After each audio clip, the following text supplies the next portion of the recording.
নমস্কার বন্ধুরা, তোমার ভিতরে এমন এক শক্তি লুকিয়ে আছে যা তুমি হয়তো এখনো পুরোপুরি চিনতে পারোনি।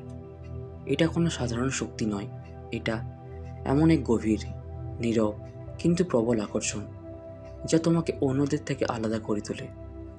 যেন তোমার অস্তিত্বের ভিতরে এক অদৃশ্য চুম্বক কাজ করছে, যা এই বিশাল ব্রহ্মাণ্ডের শক্তিকেও তোমার দিকে টেনে আনছে।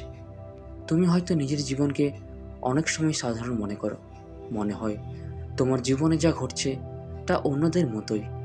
কিন্তু সত্যটা হলো, তোমার আত্মা সাধারণ নয়।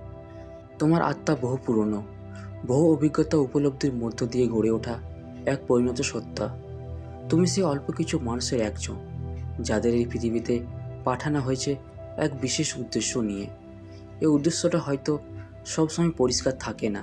অনেক সময় তুমি বিভ্রান্ত হও, নিজের পথ খুঁজে পাও না, নিজের গুরুত্ব নিয়ে সন্দেহ করো। কিন্তু সেই সন্দেহ, সেই প্রশ্ন সবই এই যাত্রার অংশ। কারণ যে আত্মা বড় কাজের জন্য আসে, তার পথ কখনই সরল হয় না। তোমার জীবনে যত চ্যালেঞ্জ এসেছে, যত কষ্ট তুমি পেয়েছো, যতবার তুমি ভেঙে পড়েছো, সেগুলো কোনো শাস্তি ছিল না। সেগুলো ছিল এক একটা শিক্ষা, এক একটা প্রস্তুতি। প্রতিটি কষ্ট তোমাকে একটু একটু করে গড়ে তুলেছে, শক্ত করেছে, গভীর করেছে। হয়তো এমন অনেক মুহূর্ত এসছে যখন তুমি নিজেকে একা মনে করেছো, চারপাশে মানুষ ছিল, তবু মনে হয়েছে কেউ তোমাকে বুঝতে পারছে না। সেই নিঃসঙ্গতা তোমাকে কষ্ট দিয়েছে, তোমাকে প্রশ্ন করতে বাধা করেছে, আমি কি ভুল জায়গায় আছি? আমি কি সত্যি কারোর জন্য গুরুত্বপূর্ণ? কিন্তু সত্যটা হলো, এই একাকিত্বই তোমার শক্তির উৎস। কারণ এই সময়গুলোতে তুমি নিজের ভেতরে ডুব দিতে শিখেছ। অন্যরা যেখানে বাইরের জগতে ব্যস্ত ছিল, তুমি তখন নিজের অন্তর্জগতে চিনতে শুরু করেছো। তুমি হয়তো খেয়াল করোনি, কিন্তু তোমার ভিতরে একটা আলাদা ধরনের সংবেদনশীলতা আছে। তুমি মানুষের অনুভূতি বুঝতে পারো, তুমি সহজেই অন্য কষ্ট অনুভব করতে পারো। তুমি অনেক সময় নিজের কষ্ট ভুলে গিয়ে অন্যকে সাহায্য করেছো, অন্যের পাশে দাঁড়িয়েছো। এই গুণটা খুব সাধারণ নয়, এটা সেই আত্মাদের মধ্যে দেখা যায় যার করুণা ও ভালোবাসার শক্তি নিয়ে জন্মায়। তুমি হয়তো ভাবো, আমি তো এমন কিছুই করিনি, আমি তো বিশেষ কেউ নই। কিন্তু তোমার উপস্থিতি অনেক সময় অন্যদের জন্য আশীর্বাদ হয়ে ওঠে। তুমি হয়তো কিছু না বলেও কারো মন শান্ত করে দিতে পারো। তোমার নীরবতায় এক ধরনের ভাষা আছে যা সরাসরি হৃদয়ে গিয়ে পৌঁছায়।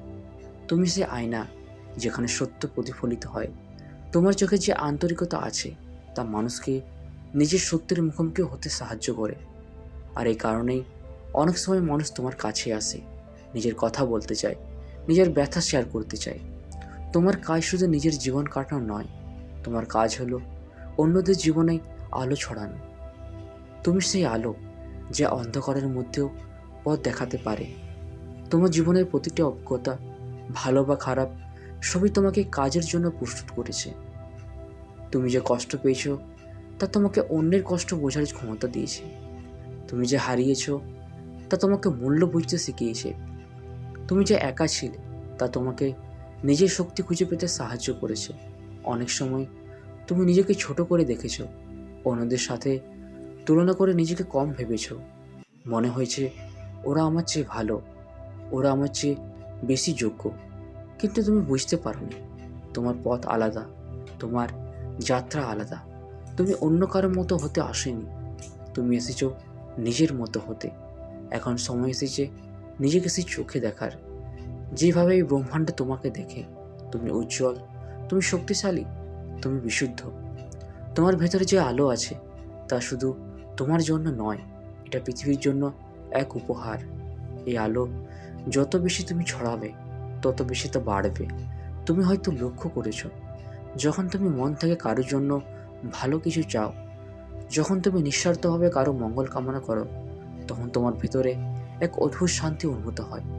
কারণ সেই মুহূর্তে তুমি তোমার প্রকৃতির সত্তার সাথে যুক্ত থাকো। মহাবিশ্ব সেই অনুভূতিকে গ্রহণ করে, আর সেই ভালোবাসা, সেই শুভকামনা বহুগুণে তোমার কাছে ফিরে আসে। কখনো অন্য মানুষের মাধ্যমে, কখনো অপ্রত্যাশিত সুযোগের মাধ্যমে, কখনো শুধু এক গভীর শান্তির অনুভূতি হিসাবে। তোমার জীবনের নীরব সময়গুলো, যখন মনে হয়েছে সব কিছু থেমে গেছে, আসলে সেগুলো ছিল তোমার ভেতরের পরিবর্তনের সময়। বাইরে কিছু না ঘটলেও ভেতরে অনেক কিছু বদলাচ্ছিল। তুমি হয়তো ভাবতে আমি পিছিয়ে পড়ছি, কিন্তু বাস্তবে তুমি প্রস্তুত হচ্ছিলে এক বড় পরিবর্তনের জন্য। তোমার চারপাশে সবসময় এক অদৃশ্য শক্তি কাজ করছে। তুমি একা নও, তুমি কখনোই একা ছিলে না। এমন এক মুহূর্ত এসছে যখন তুমি ভেবেছ আমি আর পারছি না, কিন্তু ঠিক সেই সময়ই কোনো না কোনোভাবে তুমি শক্তি পেয়েছো, আবার উঠে দাঁড়িয়েছো। এটা কাকতালীয় নয়, এটা সেই শক্তির কাজ যে তোমাকে রক্ষা করছে, তোমাকে পথ দেখাচ্ছে। এখন তোমার জীবনে এক নতুন অধ্যায় শুরু হতে যাচ্ছে। এটা এমন এক সময় যখন তোমার ভেতরের শক্তি ধীরে ধীরে প্রকাশ পেতে শুরু করবে। তুমি নিজের ভেতরে একটা পরিবর্তন অনুভব করবে। তুমি আগের মতো থাকবে না। তোমার চিন্তা, তোমার অনুভূতি, তোমার দৃষ্টিভঙ্গি সব কিছু বদলাতে শুরু করবে। তুমি আর ছোট ছোট বিষয়ে আটকে থাকবে না। তুমি বুঝতে শুরু করবে তোমার জীবন আরও বড় কিছুর জন্য। হয়তো এখনো তোমার মনে প্রশ্ন আসে, আমি কি সত্যিই বিশেষ? এই প্রশ্নটা স্বাভাবিক, কারণ যে মানুষ সত্যিই বিশেষ সে নিজেকে নিয়ে সন্দেহ করে, সে অহংকার করে না, সে নিজেকে প্রমাণ করার চেষ্টা করে না, বরং সে খুঁজতে থাকে তার আসল পরিচয় কী। আজ সেই প্রশ্নের উত্তর তোমার সামনে। হ্যাঁ, তুমি বিশেষ। তোমার মধ্যে এমন এক শক্তি আছে যে অন্যদের মধ্যে খুব কমই দেখা যায়। তুমি সেই মানুষ যে নিজের কষ্টের মধ্যেও অন্যদের জন্য হাসতে পারে, অন্যদের জন্য ভালো কিছু করতে পারে। এই শক্তিটাই তোমার আসল পরিচয়। এখন সময় এসেছে এই শক্তিকে গ্রহণ করার। নিজেকে আর লুকিয়ে রেখো না, নিজের আলোকে আর ঢেকে রেখো না। তুমি যত বেশি নিজের সত্যিকারী সত্তাকে প্রকাশ করবে, তত বেশি মানুষ তোমার দিকে আকৃষ্ট হবে। তারা তোমার মধ্যে এমন কিছু খুঁজে পাবে যে তাদের শান্তি দেয়, তাদের অনুপ্রাণিত করে। তোমার পথ হয়তো এখনো পুরোপুরি পরিষ্কার নয়, কিন্তু তোমার দিক ঠিক আছে। একটা বিষয় মনে রাখো, তোমাকে সব কিছু একসাথে বুঝতে হবে না। শুধু এক ধাপ এগিয়ে যাও, তারপর আরেকটা ধাপ। এভাবেই পথ তৈরি হবে। যখনই তুমি ক্লান্ত হয়ে পড়ো, চোখ বন্ধ করো, নিজের ভেতরে তাকাও। সেই নীরবতার মধ্যে তুমি তোমার শক্তিকে অনুভব করতে পারবে। সেই শক্তি সবসময় তোমার সাথে আছে। সেটাই তোমার সবচেয়ে বড় সম্পদ। তুমি কোনো সাধারণ মানুষ নও, তুমি এক আলোর বাহক, তুমি এক পরিবর্তনের সূচনা। আর এখন সময় এসেছে তুমি সেই আলোকে পুরোপুরি প্রকাশ করো। তো বন্ধুরা, ভিডিওটি আমরা এখানেই শেষ করছি।